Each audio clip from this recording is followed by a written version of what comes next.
Good evening, guys. It's Jen here from Australia's Capture Paranormal. I'm just going to quickly make sure that this live is working properly. Let me just have a look. I'm just making sure it's running properly and that it's up on my computer so that if we get any trolls, I can get rid of them straight away. So, while I'm waiting for a few people to jump on, I'm just charging some new cards that I got. So these are really cute. Look at them. Nice, cute little cards.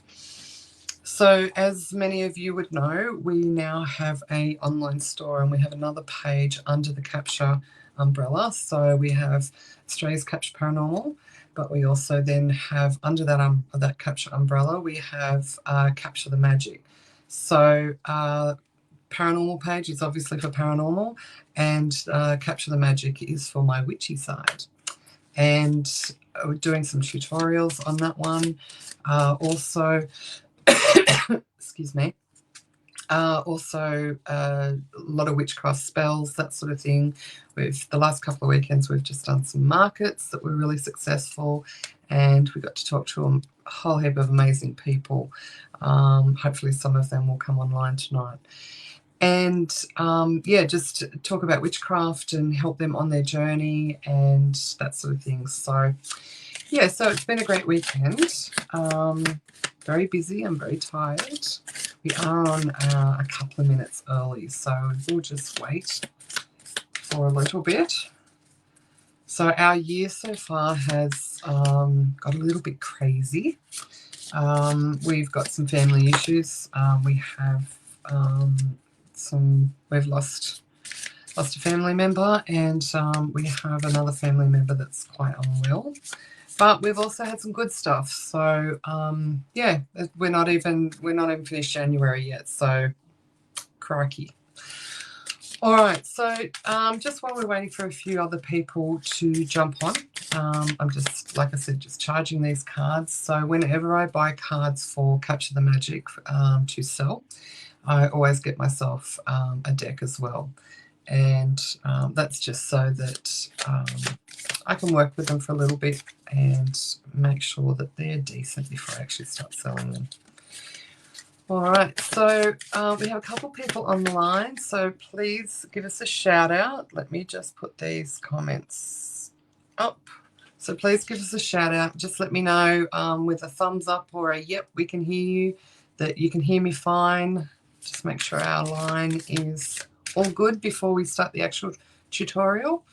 So the reason we decided to do the tonight's live, the tutorial for table tipping, is over the last probably 3 or 4 months, I've had a lot of people asking me about table tipping. And what I found was really interesting, a lot of people seem to be frightened of it, which I thought was a little bit strange. But then I've been using the table now for many, many years, probably about 6 or 7 years, or maybe even longer. Yeah, maybe even longer. So I just thought it was a good... Hi, Shane, how are you?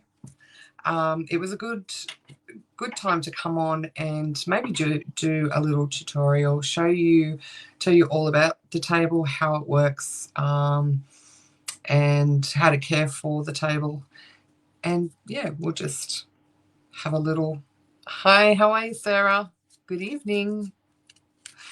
So all right, well, what we'll do is we'll get into it in just a second. I've just thrown out a card here. Oh, he's cute. Look at him. Mystical vision. I have a mystical vision for my life and I follow it with confidence. Yes, I do. Sarah, Shane, hi, I'm good. How are you? Not too bad, Shane, thank you. Crazy busy, but that's good too. All right, so table tipping. Hey, Melissa, how are you? Looking forward to tonight. So table tipping has been around for a long time. It is a form of communication. Now, sorry, my voice is going to be a bit crackly because stupid me, before I went live, decided to have peanut butter on toast.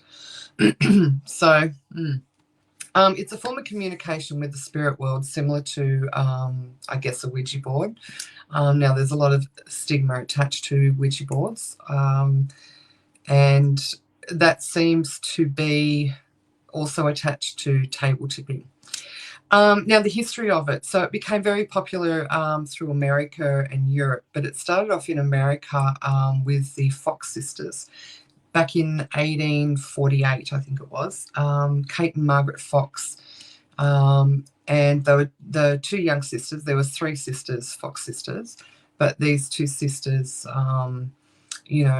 started with their claims and everything of their spiritual communication. Hey, Therese. Their communication, it started a massive spiritual movement.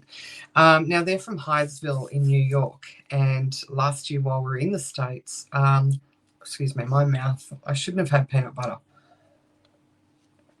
While we were in the States, Rob, Belinda and I were fortunate enough to be able to go to the Fox sisters' original house. Now, it's the house is long gone, but there's just the foundations. But we were able to go there and have a look and explore that area. So that was really cool.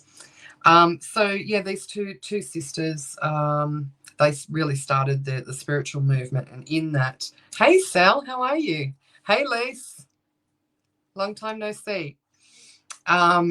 Yeah, so in that movement, back in I've got it written here somewhere, 1848, that's where we started seeing table tipping or table moving, tilting, all sorts of, they called it all sorts of different things. So that movement then spread across Europe, and like through the States and through Europe. And today it's considered a very old school type of communication with spirit, but it's sort of becoming a little bit more popular over probably the last 4 or 5 years. So yeah, so can everyone give me a thumbs up if you have tried table tipping, please? See if there's many people. I know there's a few of you on there that have tried it. Sarah, who is now part of Capture Paranormal, she has her own tables now and does it quite a bit and is very good at it. All right, so what do we need for table tipping? Let's have a look. So this is one of my tables, and if you've ever done table tipping with us, it's probably been on this one or our other. We had 3. One of them has gone to table heaven. Was too wobbly, too unreliable. So this is what you use for table tipping. So it's just a standard 3-legged, 1, 2, 3, 3-legged table. Now, this one's only small. You can see I use it not just for table tipping, but I put a hot cup of coffee on there and it marked it. So it's going to have to get a little bit of a facelift, but gives her a bit of character. So this one we call Tilly. So we personalize our tables. And I don't know why, but when I picked her up, Tilly was the name. Hey, Kimberly, how are you? So yeah, there's nothing special about the table. Okay, it's just these bits of tape so that I can tape lights on underneath. So when we're sitting in a location at night time doing lights out, I can flick the lights on and we have a little bit of light. Just helps if we're videoing the session to be able to see the table moving. Nothing special about the tables. There's no alterations. This one was picked up at an antique store for about, I think I picked this one up for about $30. Our other one, who we call Artie, we call him our big boy. He's probably about that much taller. And he's got a strange top on him. I should have brought him in, but he's got stuff on him in the lounge room at the moment. He's a lot bigger, and I think I picked him up for about $60. Melissa, what a great idea with the lights. Yeah, look, we sitting in the dark, and a lot of the time we want to film it for us to look back at or to show our followers. And yeah, we just thought, how can we do this? So yeah, just taped it. They look like light switches you can get from Bunnings or whatever. You put a couple of batteries in. We put some Velcro on the back of that, pop them underneath, just flick them on when we need it, and lights it up. Looks cool too. Yeah, so Artie, he's black. He came, and when we got him, he was pretty battered and bruised. So I sanded him back and painted him black. Now, I'll tell you more about him later, but it is just a standard table. Now, if you're looking at purchasing a table, they aren't easy to find. Sarah's just saying that, hey, Elena, that she got hers for $20 on Gumtree, so that's a bargain. I've seen them from anywhere from obviously $20 up to $200. Do not pay $200 for it. That's just crazy. Yeah, so they're just, as long as it's got 3 legs, because that helps to make it easier to move when it's tipping. This one's a little bit shorter, and I think Sarah's is a little bit shorter. And the only problem with that is that when you're sitting there, and you're sitting there for periods of time, if it's shorter, you're leaning over. And I can tell you, your back ends up stuffed after doing, quite a long session. All right, so she, Tilly, is our first, and we will be moving Artie on shortly. So we're going to give him a bit of a pretty up, and we will probably be selling him sometime soon. I just haven't had a chance to fix him up. So we'll just leave Till there for a minute. So that's what you need. So you need just a normal standard table. You can do, the only other equipment you need is the people. So you can do one person, you can do it on your own, which I've done many a times. Or you can have, say, maximum of 4 on the table, depending on how big the table is. We usually only stick to 4 on her because it can get a little bit squashy because she's small. With Artie, you can probably fit 5 on. In winter, it's not too bad if we're all huddled around, keeping each other warm. But I can tell you in summer, the last thing you want is a whole heap of people around that table. So that's all the equipment that you need. Now, how does it work? Actually, I shouldn't have put her away. Hang on a second. Let's just put the candle away. How does it work? So what you need to do is just find a flat surface. Oh, wow, I should have really dusted before I did it live. Sorry. Oh, look, bloody dog hair.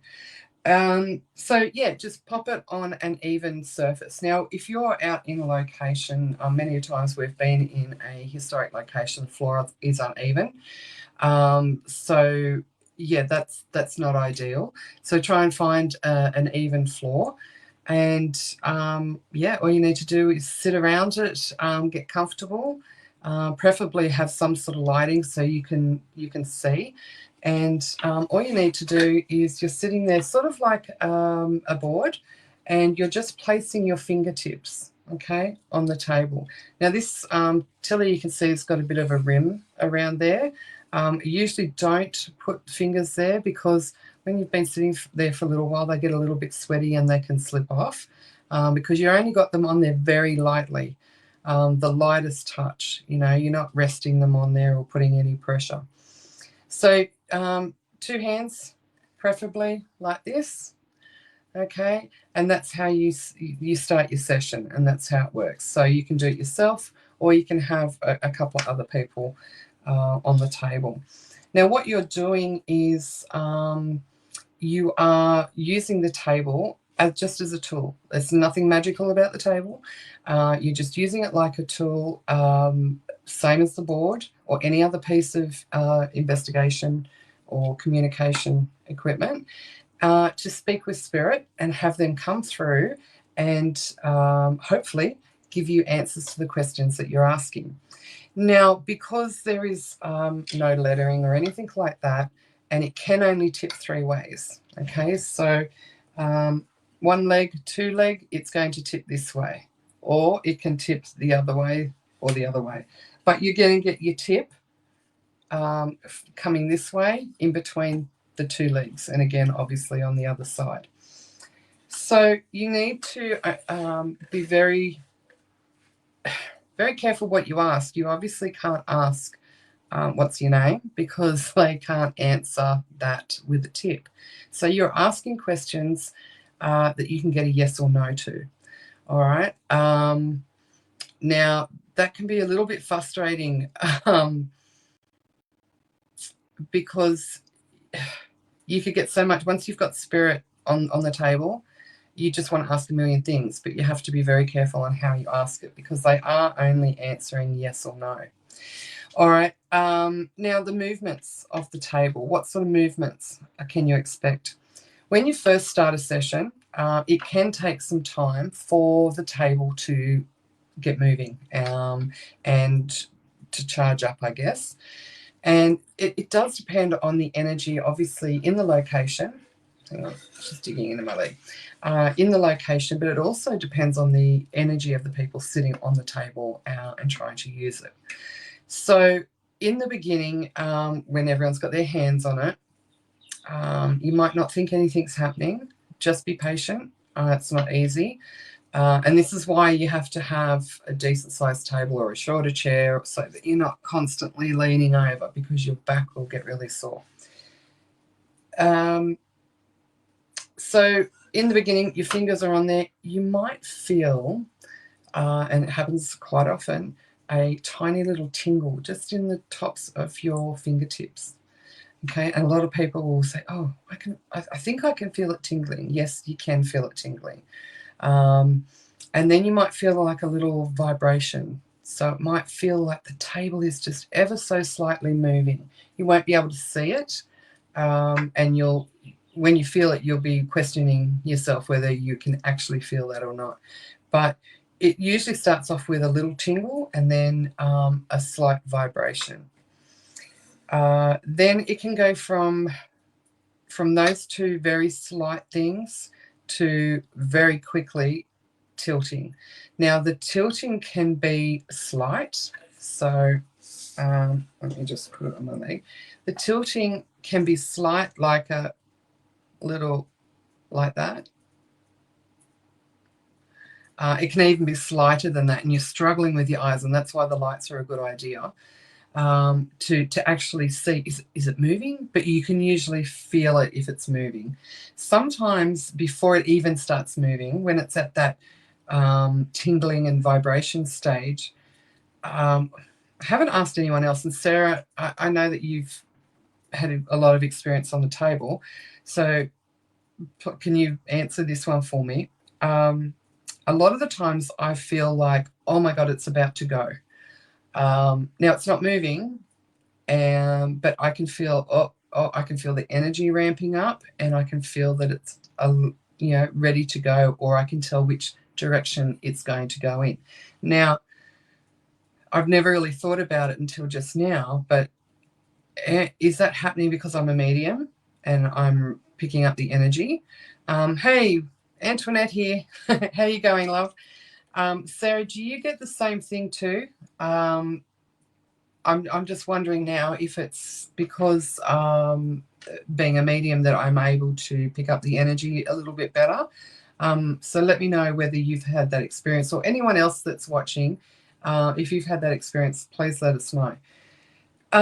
So yeah, so it can be a like just a little slight one like this, or it can be very dramatic.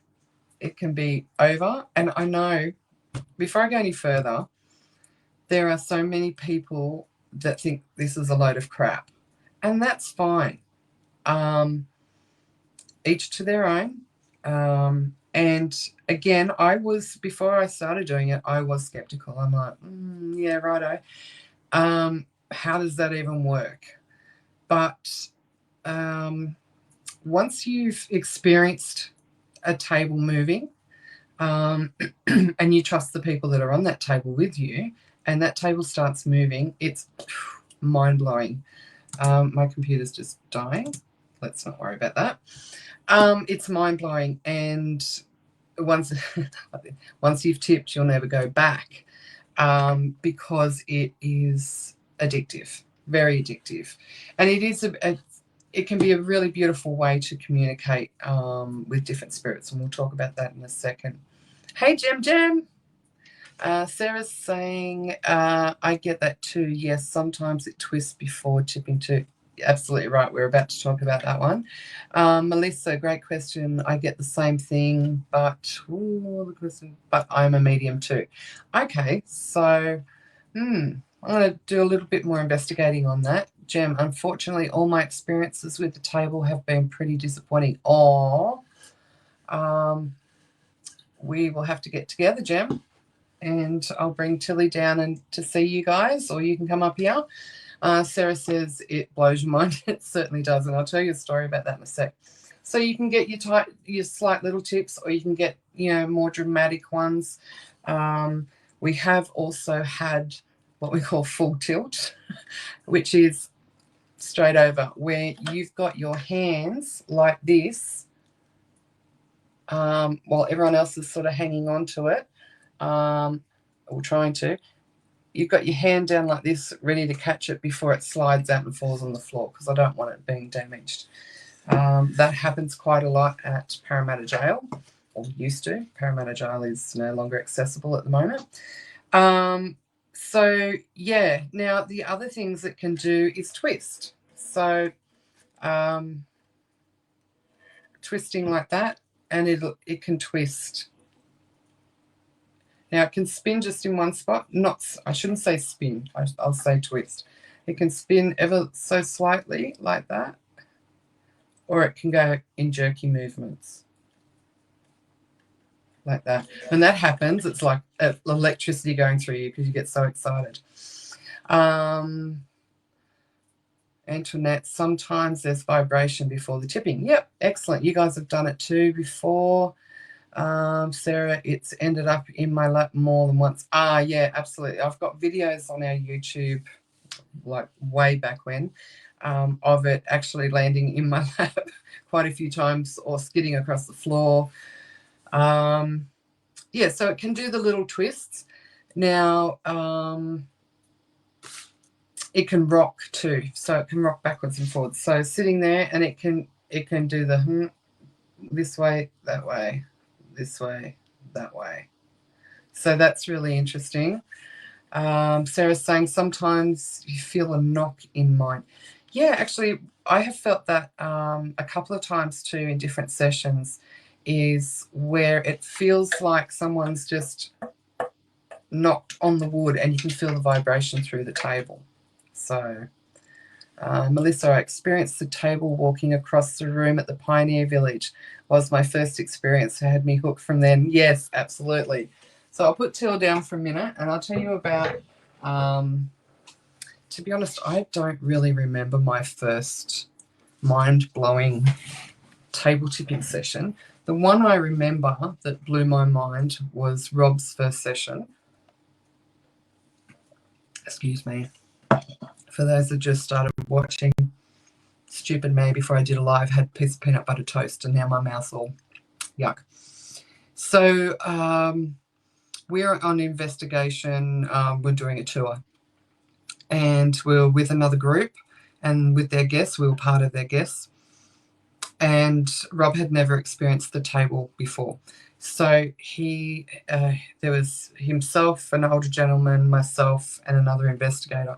We sat on the table, and I could tell Rob was like, oh yeah, whatever, what's Jen got me doing now, type of thing. And the first little tip, he was like, okay. I sort of felt something. By the end of the session, which only lasted maybe 15, 20 minutes, it was rocking and rolling. And it started moving quite a bit, like tipping quite a bit. And the other person, the other investigator and myself, both decided that we would take our hands off and just sit back a little bit and just let Rob and this other older gentleman be on the table, because I had experienced it already before. She had experienced it already, and they were first timers, and we wanted to let them have their own personal experience. Anyway, so it was just Rob and this older guy on the table, and it started twisting like this. And as it was twisting, it started moving across the floor. And Rob's like, he's looking at me like, what's going on? This is mind-blowing, but holy crap, like, this is weird. And he's putting his hands like this, and he's looking under the table, and he's checking the other guy's feet, and the other girl and I were nowhere near, and he was checking the feet, and he's trying to, you could see his brain clicking over, trying to work out what was going on. Anyway, by the end of the session, he and the other guy were out of their chairs, standing up and following it across the room as it twisted across the room. And it must have gone at least 4 or 5 meters. So that was just crazy. So after the session finished, Rob's grabbed this table, he's turned it upside down, he's shaking it, he's looking for secret compartments or buttons or magnets, or I don't know what he was looking for. But after that, his mind was completely blown, and we're in Newcastle, and he said to me, right, where can I get one of these tables? So we went to every antique shop and store that possibly would have a table, all the way through Newcastle looking for one of these, and we didn't find one. Anyway, we drove back to Penrith, and I said, oh, maybe this store has one. Walked in there, and they had 2. So there you go. So once you have your first experience, you'll be completely hooked. Okay, so that's the movements that it can do. It can also lift. I have never experienced it actually lifting, like fully off the ground. I have had it where 1 or 2 occasions where it will, instead of tipping that way, it's actually gone up on one of the legs and sort of sat there and jiggled around a little bit. But I've never had it actually lifting straight up. I would love to experience that, but that would, from the experiences that I've had, I think that would have to be pretty powerful energy to be able to do that. Okay, so I get asked a lot, is it dangerous? So it is a tool for communicating with spirit, and like any other time you communicate with spirit, you need to be careful. It is not a game. You need to do it with respect.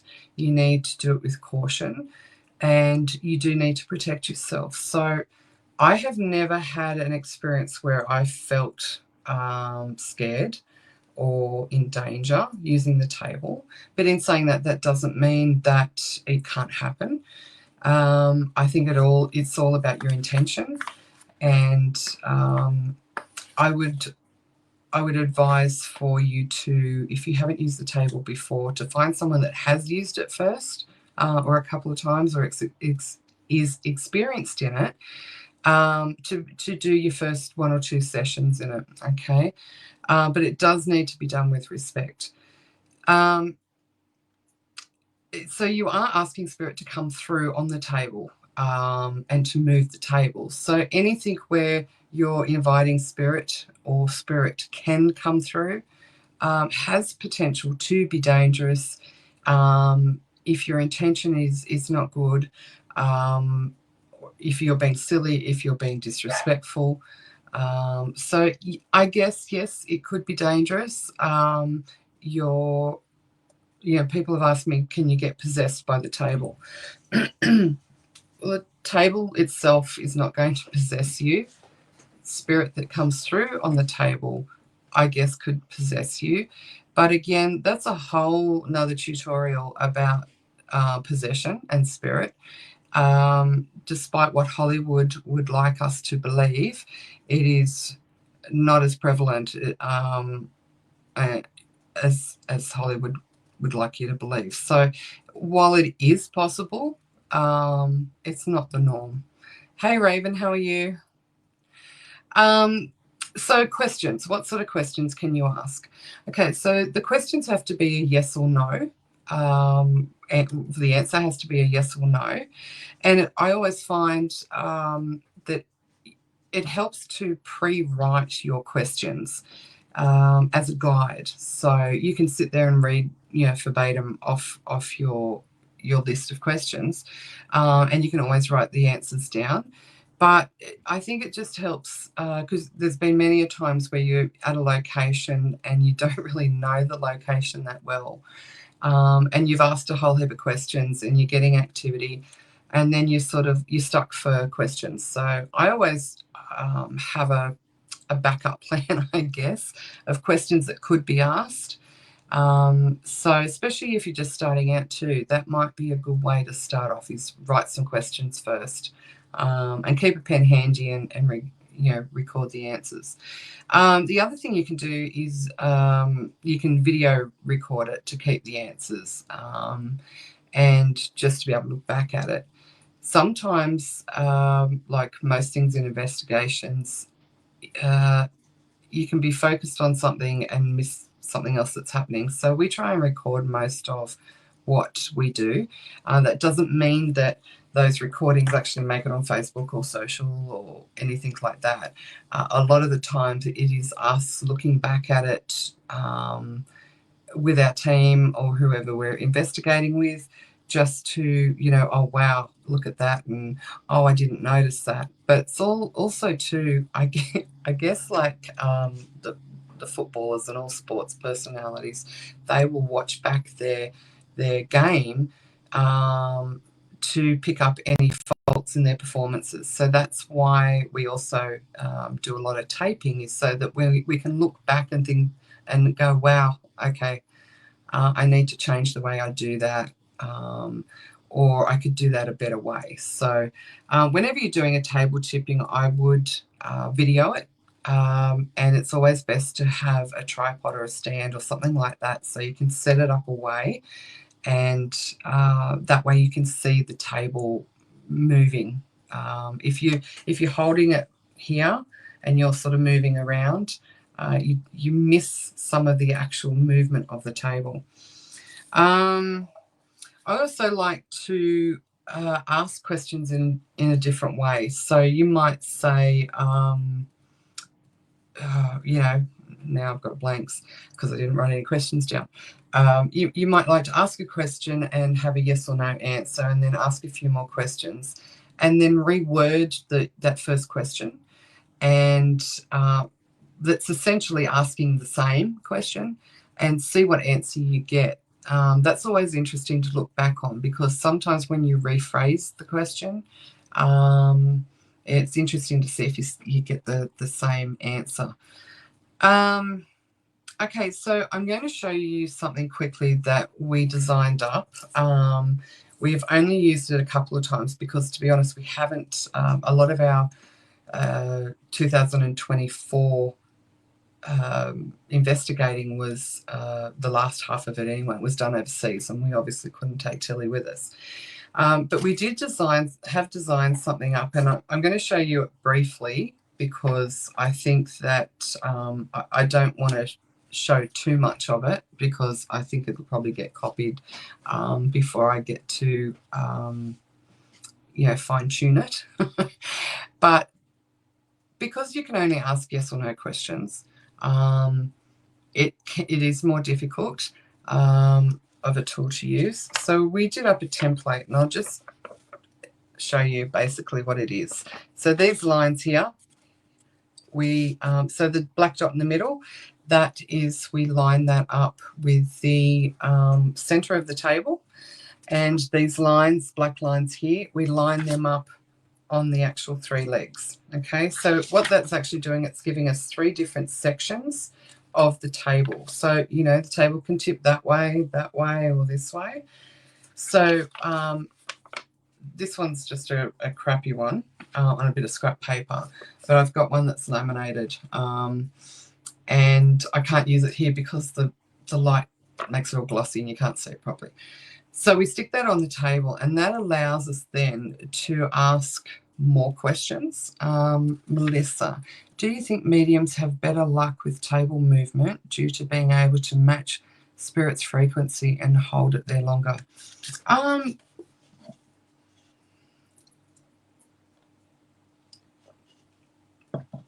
do. I do believe that we can feel, we know how to connect with spirit better than a lot of people. So we can feel when that energy changes, and we can feel when they're starting to come through, and we can feel when they're moving away. So a lot of the times it's funny, I'll be thinking a question in my head, especially when I'm doing it on my own, or sometimes when I'm doing it with others. I'll be thinking a question in my head, haven't verbally asked it, and the table will tip, and everyone goes, oh, I don't know why it's tipping. And I'm like, oh, I do, because I was just mentally asking a question. So, yeah, I do think that we can hold it there longer. I also think that we can, it's probably not a great team activity to do with a medium, because we're having our own dialect with spirit, and they can be answering us, and everyone's going, oh, it's moving. And I was like, oh, yeah, sorry, I just asked this. So, yeah, I think so. Sarah, that's a great idea. Love to try that. Yep, awesome.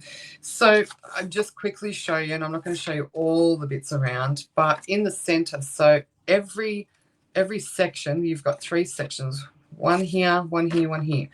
And in each section, you've got the different coloured circles. So in the middle, you've got your yes, you've got options. You've got yes, no, and not sure. Okay. And then you've got, in those 3 sections, you've got goodbye, hello, and help. So it's similar to the board, where you can use these and say, well, are you male? Please tip it this way for yes, that way. So you have to instruct the spirit on what you need them, or what you're requiring them to do, or asking them to do. So yeah, please tip it this way for yes, that way for no. Also, there is 1/3 is male, female, animal. Okay. Then you've got things like, how did you pass? So in one section you might, let's have a look, you've got something like age, natural causes, that sort of stuff, and illness and health. Another section you've got injury, accident, murder, and foul play. So if you were to say, can you tell me using the yellow circle how you passed, please? If it tips this way and you look at that yellow circle and it's got, murder, foul play, injury, and accident, then you know that it's in that realm. So then you can say to them, were you murdered? Please use the yes this side or no that side, and then communicate with them a little bit better that way. So that's been really effective. It has the numbers on the outside. It's got all sorts of different things on it. I am working, or in the process of working, haven't done it for a while, on making a bigger one, and putting lots of different things on it. So it's essentially, it's not a Ouija board, but it's, and I have seen the boards printed on the table, so you can use it as a tipping table or as a board. But this is our design. The minute that I put it out there, I'm sure we've got some stalkers. I'm sure someone's going to copy it, and if they do, they do, whatever. It's not like I'm ever going to try and make money out of it or patent it or anything, but it's just something that we designed. I'm always trying to think outside the box and find different and better ways to communicate with spirits. So that is a good one to just pop on there. Just a little bit of blue tack, and yeah, you can use that. You do have to do it in the light though, because the print on it currently is small. Unless you've got great eyesight in the dark, you will need some light or some glasses. All right, so that's when you're asking questions, that's an extra tool that we've been using. I haven't used it lately, but we have been using that, and it's had some interesting outcomes. I think that I probably need to get into that and do some more work on it. Okay, so who can come through on a table? You can ask for anybody, and anyone, known or unknown, can come through. So that is, I guess, where it gets a little bit dangerous, is that you could ask for Nana, and someone that you don't know, a spirit that you are not connected to, could come through. And so there, I guess there is a little bit of danger in that. Glennis, good evening to you all. Thanks for having me. Not a problem. You're welcome anytime. So who else can you bring through? I actually use it for my spirit guides, or my team, I call them. And it's a great way of getting some guidance. Should I be going down this path? Yes, no. Do I need to redirect my energy? Yes, no. It's a good tool to be able to use for having communication with your spirit guides, as well as family members. My father-in-law comes through on the table quite a bit. He's here quite often, and he will come through on the table. But we have, when you take a table to different locations, and this table's probably been to maybe 30 locations, 40 locations, you can get anybody, or multiple anybodies. Now, Sarah has a table that has got an attachment. Now, that sounds bad, I know. Has a spirit that basically she can jump on that table in any location. She's done it in my house during class, and can ask for him, and bang, he's there, which I think is really lovely. He is, because she works with him respectfully, then he is calm and respectful, and he always answers. It's a really great relationship there. So again, that there is a danger of that, but it's very minimal. And like I said before, any work that you do with spirit, you should be protecting yourself. So that's who can come through. Okay, who not to try and communicate with. And this is really important. Never, as in any type of communication with any type of tool, never, ever ask to communicate with anything demonic. Okay, you are just asking for trouble, because it can happen, it will happen, and that sort of crap you don't want to mess around with. That is not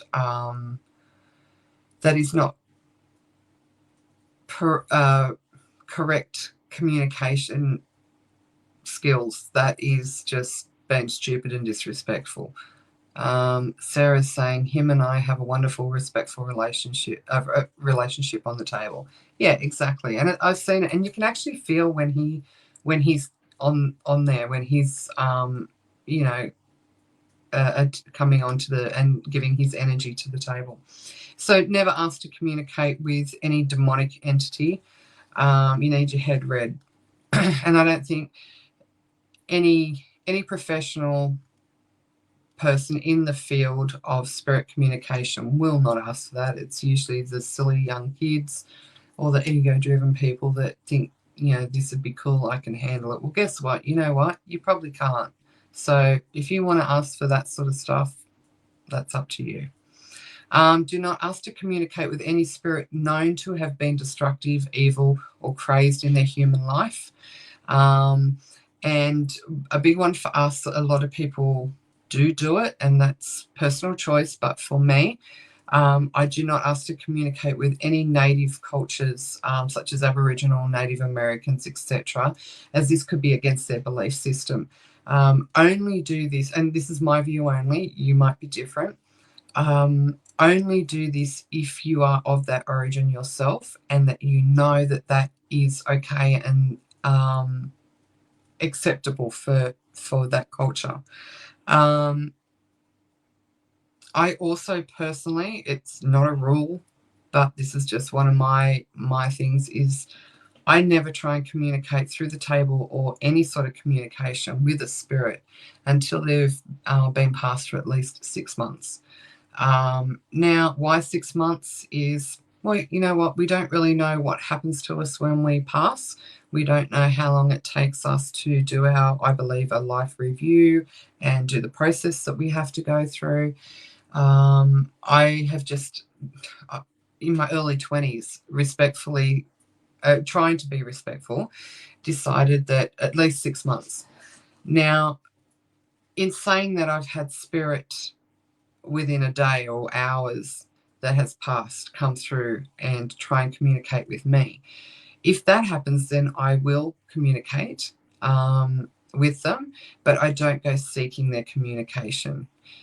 It's unethical, I think, personally. Yeah, absolutely. So yeah, everyone's got their own rules, I guess. Well, they should have their own rules, and they probably all differ, and that, yeah, that's fine. But me personally, I don't try and contact anyone for at least 6 months. So where can you do table tipping? So anywhere, you can do it anywhere. All you need is a flat surface. So just be careful if you're going into historic locations where they've got sandstone, where it's probably uneven. You know, it's not going to hinder the actual spirit energy coming and tipping the table, but what it will do, if it's uneven ground, just with the people sitting on the table, that movement of, oh, you know, I've got a sore arm or I've got to stretch my back, if it's uneven, even though our fingers are on it lightly, it can tip it just a slight little bit, and then the other people are like, oh. So flat surface. But also consider, before you do, before you do a table tipping session, consider where you're about to do it and what sort of energies might be in that location. So, for example, a jail, an asylum, cemetery. So just think about, in jail, you usually get more aggressive spirits coming through, or I shouldn't say that they are aggressive. They've got an more aggressive nature. In an asylum, okay, so there's a lot of, for obvious reasons, there's a lot of confusion and things like that. Not that I believe they are still confused over there, but you just be aware of the energy that is around in the location before you do a session. In saying that too, I think you also need to consider the energy of the people that you're about to sit down with.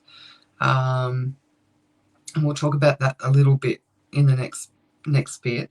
And never do it again. This is my personal thing, but I think it's something that we all should consider doing, is never do it on known tribal land or cultural reserves or sacred grounds, burial sites. I mean, I know a lot of people, including myself, have done different forms of communication in cemeteries. But I'm talking about, and whether that's disrespectful or not, some people think it is, some people think it isn't, some people think it's okay if you do it respectfully. So there's lots of different opinions. I'm only telling you what my opinions are, and yours may differ. So please don't shoot me down. But I personally would, if I knew it was, say, an Aboriginal burial ground, or it was a sacred ceremonial ground, there is no way that I would try any form of communication. Saying that, there have been 2 locations that we were actually using the table on both times, and as we were communicating, we had different spirits, one coming in and talking for a bit and then leaving, and then another one coming in, and at 2 locations on 2 different times, we did have an Aboriginal spirit come through, which I got a little bit nervous about, because I was like, well, I don't know how to deal with this respectfully. I don't know their cultural beliefs about that sort of thing, but I figured as long as in this session I'm being respectful, then it must be okay, because they've chosen to come through. So yeah, it's a bit of a hard one. Who should not do table tipping? There are a few things that I believe should cross people out from actually sitting on the table and doing any communication. That's anyone that has mental health issues or is unstable. So many times, my computer's just gone a little wonky. So many times on investigation or during tours, you might have a guest or something, and it is very clear that their attraction to the spiritual realm, or the communication with spirit, or ghost hunting, whatever you want to call it, investigating, is hooked into their mental health. Some people, and I know people in the field that live and breathe a spirit communication, live and breathe the dark side of what I guess we consider the dark side. So death and skulls and that sort of stuff, and coffins and that sort of thing. You really need, if you're going to be working with spirit, or if you're going to be working in the paranormal field, trying to investigating whatever, you really need to have a strong mental capacity, and you need to be stable in that. Now, in saying that, there have been times throughout my life, and I have worked with spirit all my life, there have been times in my life where something was going on, and I had bouts of depression after, having a child, or going through a divorce, whatever, where I could feel that I was unstable. In those times, I stopped even trying to communicate with spirit, because I wasn't trusting in myself that my communicating with them was, not that it wasn't genuine, but it wasn't contaminated, basically, because of my own mental health. So I'm visiting my mother's grave on Saturday for her birthday. She would have been 95. Oh, happy heavenly birthday, Mother. 95. Goodness. Yeah, so I think you really have to make sure that your mental health is stable. Sometimes we get a little bit overwhelmed with life. We might have a little bit of depression or anxiety or a little bit of illness. There have been many times when I have been in that state, where I haven't been 100%, and I have cancelled an investigation or an event, because I know that my physical and mental body is not up to the task, or that it might deplete my mental health or my physical health even further. So just be mindful of that. And that also goes for anyone that you're investigating with. I would not, and I do not, I have in the past, and that's why I now don't, I will not go out on an investigation if I don't think the people I'm investigating with are of sound mind. It's putting them in danger, but it's putting me in danger as well. So that's something you have to be careful of, even when you're working on the table. So who else shouldn't do table tipping? Because we're just talking about table tipping now.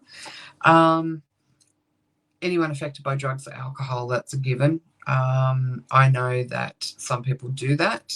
I've just got to tell you, I'm looking at my screen and I have 11 viewers and 11 likes. 11. I am seeing that all the time at the moment because I'm going through massive changes. Just freaked me out when yep, okay. So yeah, sorry. I have this thing with numbers. Okay, anyone that has not done a protection ritual should not be doing any communication, including table tipping.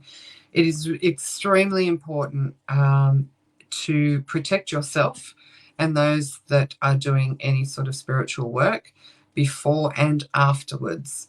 And I know that there's a lot of people that don't protect themselves. I know there's a lot of people that think what they're doing has protected them. Sometimes you need a little extra protection depending on your location. But yeah, you need to protect yourself. So sometimes I will do a group protection to try and cover everybody. Children. Okay. Hey, Karen. Hi, everyone. Thank you for accepting me into your group. Great having you. Children. So I would not do table tipping with the children, any children. It's up to parents, I guess. And I guess it depends on the maturity of the child. But yeah, it's not a game. It's not a party trick. It is genuine spirit connection. Anyone who's fearful of the table, their energy is not going to be great, so I wouldn't be letting them on the actual table. If there's anyone fearful of it, let them sit off and just watch until they're a little bit more comfortable. Anyone that's being disrespectful, if anyone's on my table and they're being disrespectful to either spirit, myself, or someone else, they're gone, done. They're not invited back. Simple as that.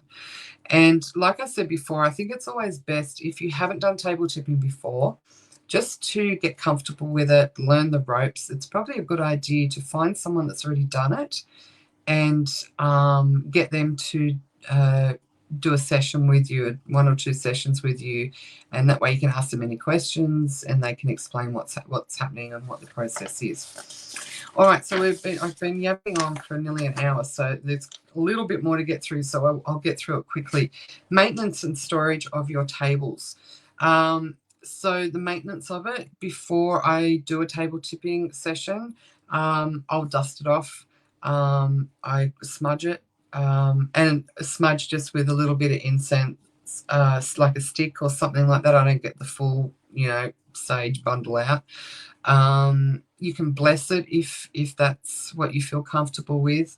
You can cleanse it with oil or holy water or whatever your religious spiritual beliefs are, but you're preparing it for work. When you finish working with it, I always wipe mine over with salted water, not right at the end of the session. Like I'm usually at a different location. I pop it in the car, bring it home. But before I put it in its little place where it sits, which is in a bedroom in our house, I will give it a wipe down, just make some salt water. Usually Himalayan salt I use, but you can use any salt. And Sarah's 11 me too lately. Yeah, well, you and I are in a similar situation with what's going on in our families at the moment, so maybe it's got something to do with that too. So just give it a bit of a wipe down. Maintenance every now and then, especially after it, depending on if it's been in an asylum or it's had some funky energy on it.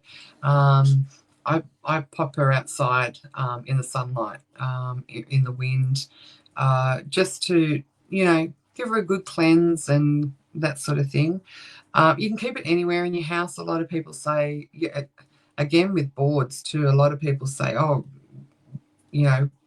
why do you just leave it in your lounge room or your bedroom or whatever?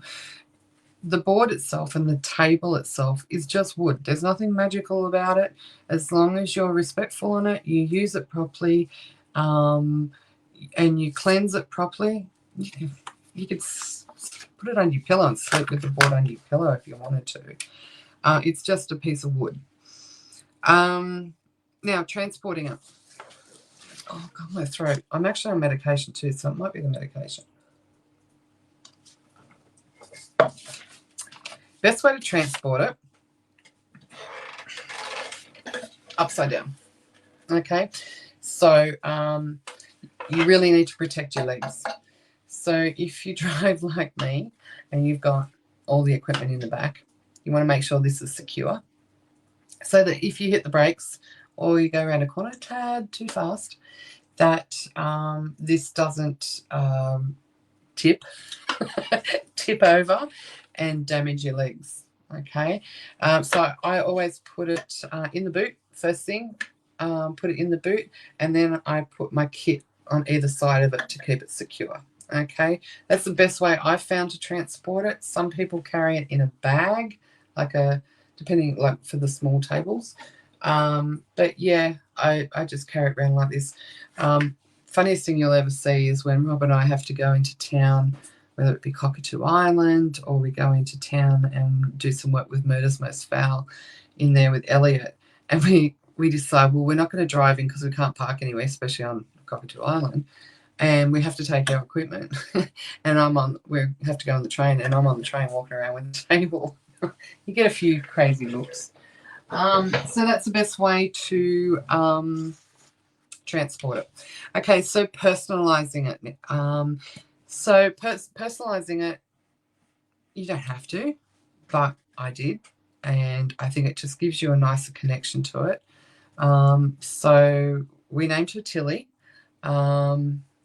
Need to say goodbye as I need to pick up my daughter. Good night, everyone. Night, night. Thanks for joining. You can watch the rest later. So she's Tilly. Our big boy is Artie. And the reason I called him Artie, I don't know why I called her Tilly. It was just the name I was told to call her. The reason I called him Artie is because there's a store in Penrith where we got him from, and his name is Artie. So I don't know. We just called him Artie. You can paint them. You can sand them back. You can paint. You can put a design on the top if you like. I wouldn't be hanging anything off them because that'll be just distracting, and that, like crystals or something like that, because that could actually get caught on people's pants, and you might be contaminating your own evidence. But like I said, lights. So this one, for anyone that's just joined, has, I'm going to knock out my light up here, has got Velcro strips on here. And I just got 2 of those little lights from Bunnings that look like a light switch, excuse me, and put Velcro on the back of that and just pop them on now. So when you turn it upside down, you've actually got the light shining down. Makes it a lot easier for when you're videoing to see the actual movement of the table. Now, Artie's a little bit different because he's got a little bit of fancy design underneath. So putting those lights on wasn't as easy. So I got a little bit funky with him, and I put, because he's got a flat edge, I put strip lights all the way around the edge, and hooked the battery pack up. So he's got some tape like this with a battery pack underneath, and I had the little remote and everything. So it was really cool because in the dark during an investigation, it really lit up. So all around the edge was all lit up, and you could change it to whatever color. Some colors look better on the cameras, or get picked up better on the cameras. But unfortunately, poor old Artie, he hasn't been used for a long time, and he's currently in the lounge room as he's being used for something else. Sarah says, Artie looks brilliant lit up. Yeah, he does. He does. But he doesn't light up anymore because, stupid me, I've lost the remote, and you could only turn these lights on by the remote. So he's going to have to be stripped back. And I know that when I strip off the lights, it's probably going to take all the paint off. So then I can't just paint the edge because my OCD will drive me nuts. So then I'll have to strip him all back and paint him again. So Does it necessarily have to be round? No, it doesn't. Artie's not round. Or can it be square or rectangle? Yep, as long as it's got 3 legs. I've actually seen table tipping done with a 4-legged table. It wasn't real successful. It can be done, but it's a lot harder to do.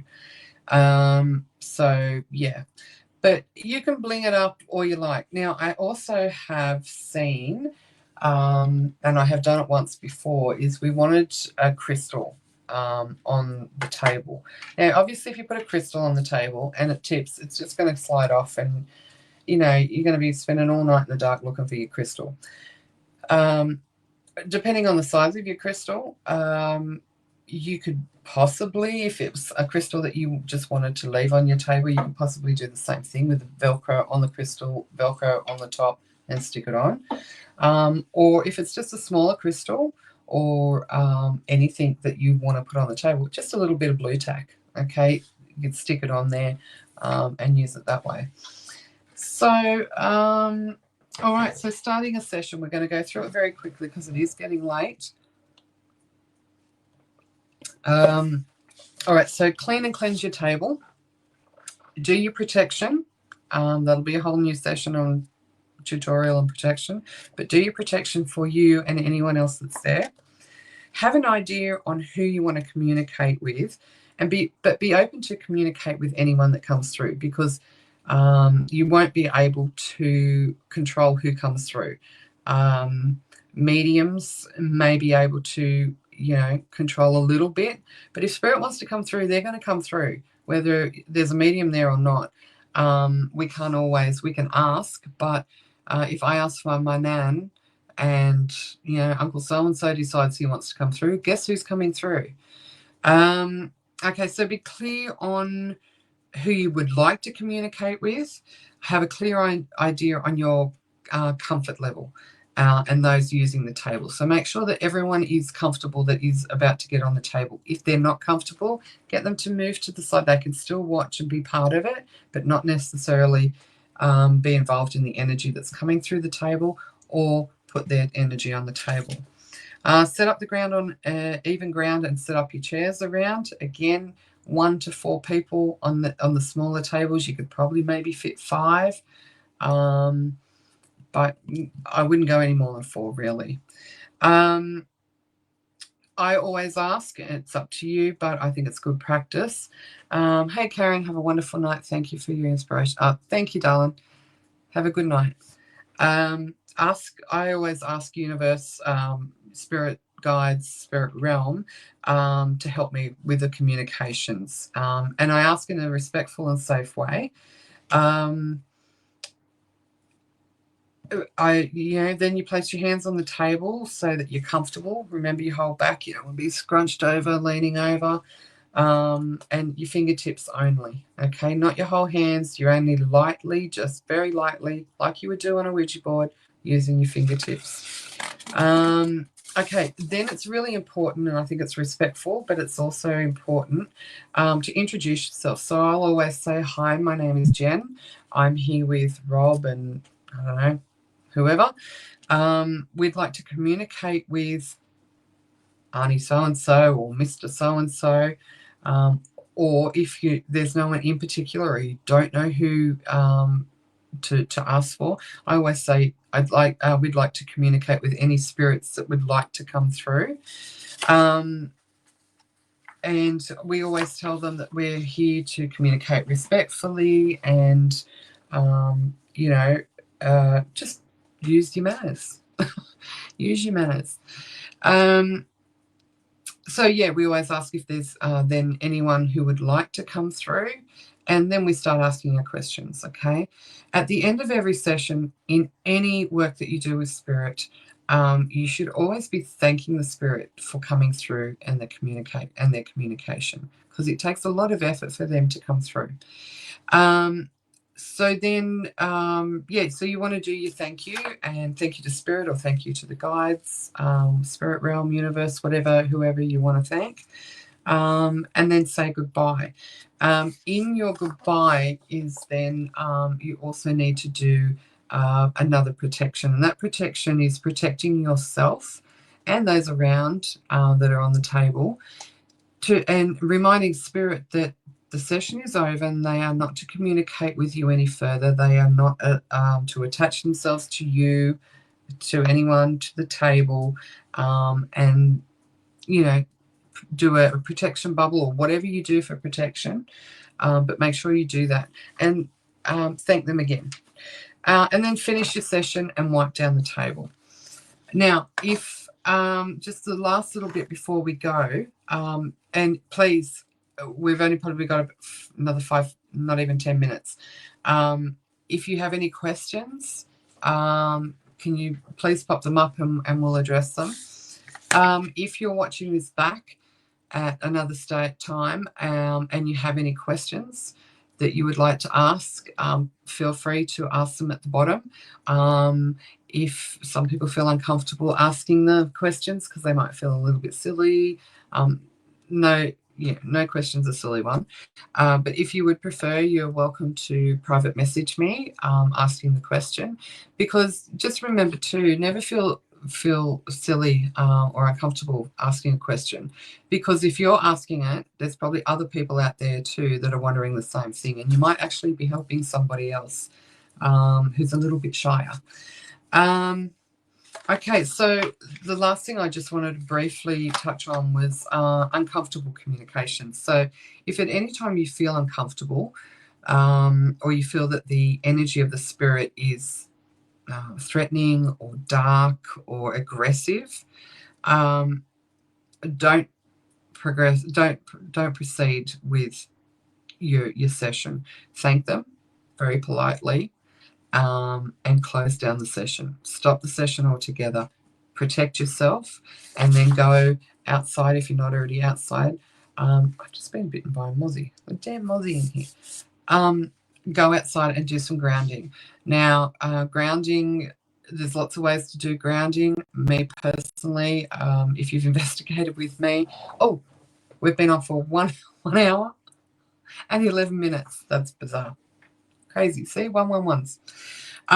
If you've investigated with me, it's nothing new for me to run outside, strip off my shoes and start walking around on the grass, or go hug a tree, or something to ground myself to nature. Another good way of grounding is stripping off any leftover residual energy that you might be feeling or holding.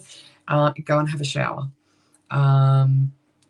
Even if it's just washing your face and your hands, visualize you getting rid of that energy. But after an investigation, even though I'm tired, I will go and have a shower, even if it's 2 a.m, just to rinse that off. There have been times where I've been so exhausted I didn't want to shower, but I went in, did my face, and usually up my arms, down here, across my chest before I went to bed. So you're getting rid of that extra energy. Another good thing is that after every spirit communication, you should be eating something, not a big meal. Something like, some crackers, some light crackers, and a couple of pieces of cheese, or a cup of tea and a bicky, or a couple of slices of apple. That will help you ground as well. And drinking water, clean water. Okay, so does anyone have any questions? Glennis, I go to water and put my feet in it. Yes, exactly right. Perfect. That's perfect. Everyone's got different ways of grounding. A lot of people don't ground, and I think that can be dangerous too, not for spirit attaching itself to you, but we all walk away. And again, there's lots of different lives that we could do and tutorials we could do, but our personal energy, when we're in a group setting, we are taking on other people's energy, and it could be their excitement, it could be their fear, it could be whatever.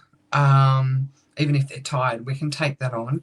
But when we're working with the spirit realm as well, we can be hanging on and taking their some of their energy as well. So it's a good idea to release that energy, cleanse yourself, and do some grounding. So is there any other questions before we head off? I think I covered just about everything that I could think of. We could seriously talk about table tipping all night because it's just fascinating, and I've got loads and loads of different stories that I could share with you. But I think that we might do some more throughout this year. We might do some more tutorials on different things, because there seems to be a lot of people that don't have as much information as they could. And, you know, it's great. I learned so much of people around me that have been investigating for a long time. I learn a lot about things from people that have only been new in the field.